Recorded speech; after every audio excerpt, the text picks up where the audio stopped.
Let's jump right into this explainer. We're breaking down BlazeTV's recent, pretty harsh critique of AOC's Alabama speech.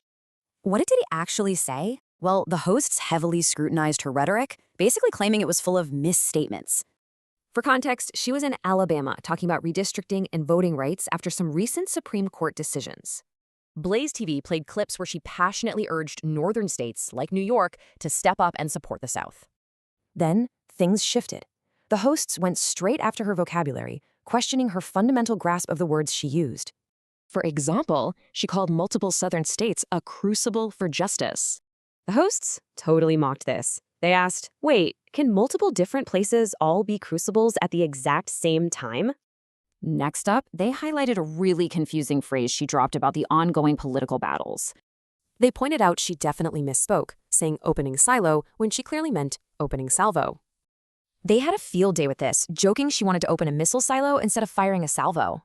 They even laughed at her phrase, time to pull up, wondering if she meant physically squaring up for a fight.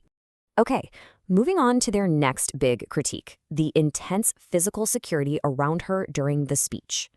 They found it incredibly ironic. She's trying to connect with a crowd, but from behind giant bulletproof glass.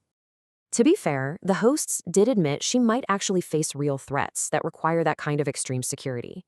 Finally, they pivoted away from the speech itself to broadly attack her general intelligence and overall competence. To push the narrative that she's uninformed, they dragged up an old video where a garbage disposal totally baffled her. They weaponized that silly old anecdote to argue that she constantly speaks without actually knowing what's going on.